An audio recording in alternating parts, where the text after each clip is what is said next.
Students, आज की ये जो हमारी क्लास है इसमें हम आपको सिखाने वाले हैं कि आप लोग भाग कैसे दोगे। ठीक है, यहाँ पर आपका जो भाज्य है वो छोटा है किससे, भाजक से। तो इस स्थिति में आप लोग भाग कैसे दोगे, ध्यान से देखना है आपको।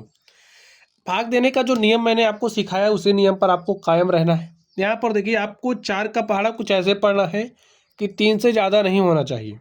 ठीक है, तो आप लोग जब पहाड़ा एक बार पढ़ रहे हो, जैसे 4 एक किया, आपने 4 किया तो ज़्यादा हो जा रहा है एक ही बार में, तो आप कितनी बार पहाड़ा पढ़ोगे, 0 बार। तो 0 बार पढ़ दो, तो यहाँ पर 0 आया, तो 4 शून्य कितना होता है, शून्य। तो यहाँ पर आपने शून्य लिख दिया। ठीक है, 3 में से 0 घटाओगे 3 आ गया। अब आप लोग एक अंक उतारने के लिए स्वतंत्र होते थे ना, लेकिन यहाँ पर हुआ क्या कि आपके पास कोई संख्या ही नहीं है। तो क्या काम करोगे, यहाँ पर आप दशमलव लगाओगे और दशमलव लगाने के बाद हम एक 0 उतारने के लिए स्वतंत्र हो जाते हैं। तो यहाँ पर हमने क्या काम किया, एक शून्य लिख लिया है। अब आपके पास हो गया है 30, तो 4 का पहाड़ा ऐसे पढ़ना है कि 30 से ज़्यादा नहीं होना चाहिए। पढ़ दीजिए, देखिए 4 एक के 4, 4 दूनी 8, 4 तियाँ 12, 4 चौके 16, 4 पंचे 20, 4 छंगे 24, 4 सत्ते 28। देखिए 7 बार जा रहा है ना, 8 बार ले जाओगे ज़्यादा हो जाएगा, तो 7 बार पढ़ेंगे तो 4 सत्ते कितना हो गया, 28।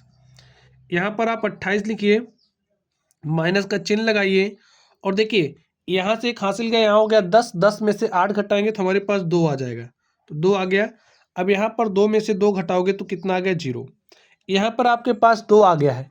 तो देखिए, जैसे आप लोग एक अंक उतारने के लिए स्वतंत्र होते थे ना, तो वैसे जब आपका दशमलव लग गया है तो आपने एक 0 उतारा। इस तरीके से जब 0 की जरूरत होगी तो हम लोग एक 0 उतारने के लिए स्वतंत्र होते हैं। तो यहाँ पर हमने एक 0 उतार लिया। अब 4 का पहाड़ा आपको ऐसे पढ़ना है कि यहाँ पर जो 20 से ज़्यादा ना हो। तो 4 पंचे कितना होता है, 20। तो 5 बार आपने पढ़ा, तो यहाँ पर आपके पास क्या आ गया, 20। माइनस का चिन्ह लगाइए, 20 में से 20 घटाओगे तो आपके पास शून्य आ गया।